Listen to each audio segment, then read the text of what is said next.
Social Security, it's your future, by David Hurt. Everyone in this class is going to school to earn more money.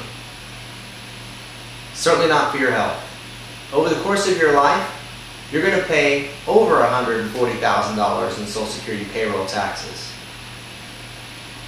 assuming the age of retirement is kept at age 67. Let us fast forward 40 years to your retirement. Supposedly the golden years of one's life.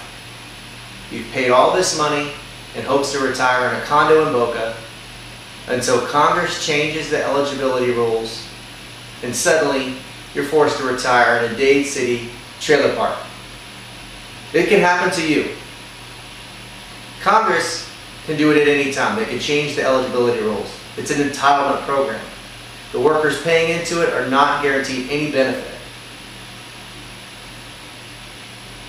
In fact, if you turn on the news right now, there is debate about what to do with our broken system. The government should allow all citizens to invest a portion, if not all, of their Social Security payroll taxes to ensure that they will get a benefit in the future. Now, according to a recent New York Times post, Social Security will pay out more benefits in 2010 than it takes in. Today you will understand the background of Social Security, why the program needs reform, and possible solutions to create a more solvent and stable retirement system. During the Great Depression era, FDR started, and he actually set into law the Social Security Act, which gave monthly benefits to retirees. Over the years, the legislation expanded, allowing for disability and survivor benefits. In 1965, Medicare was enacted, was expanded as part of Social Security, which is a federally administered health insurance program for seniors. Now, when Social Security was conceived, it was never intended to be a sole primary source of retirement income. It was never designed that way. It was designed as a supplement, something extra. However, most Americans rely upon it as their sole means of income. They didn't save. They didn't invest. And now they're looking for it to take care of them for the rest of their life. It was never intended for it to be that way. Now, in 1935, 17 workers paid for every one beneficiary. So the burden was distributed.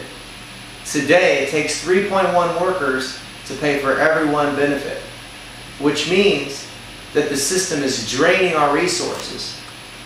In order to pay for every one benefit, 3 people have to work, with no guarantee for future benefit for themselves.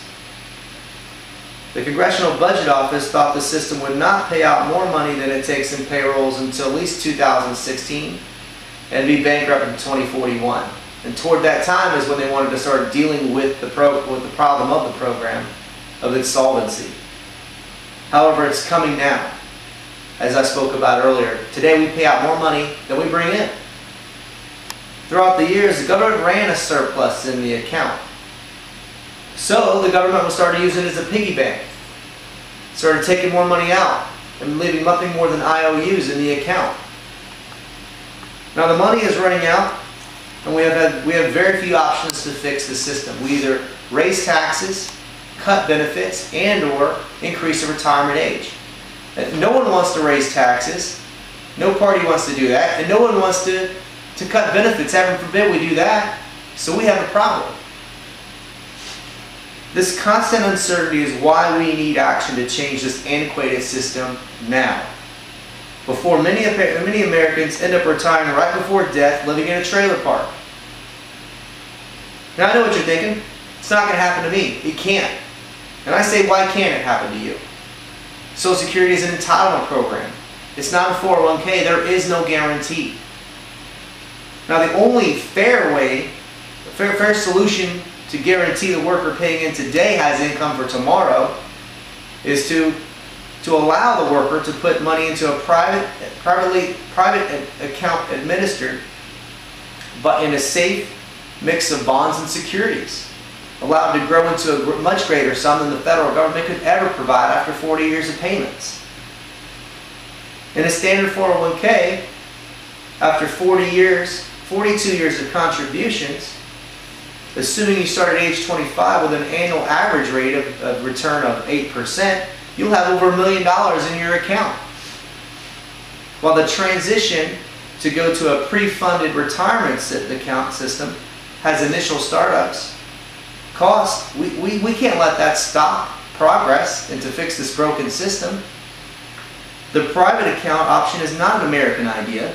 It has been tried and tested by many countries with successes and failures. Both can be studied, and we can come to a compromise to benefit the young and the older worker, so everyone has a fair and equitable chance to retire at a decent age. The simple facts are that we are paying out more money than we're bringing in. The program has a tremendous amount of IOUs, which will never get paid back.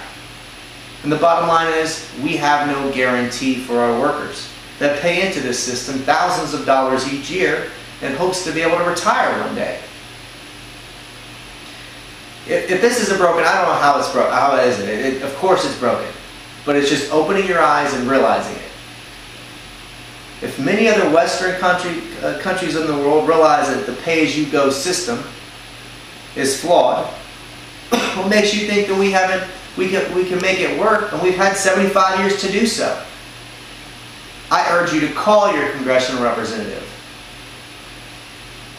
Urge them to be strong and courageous and not let this problem fester for our grandchildren to have to clean up just so they get reelected.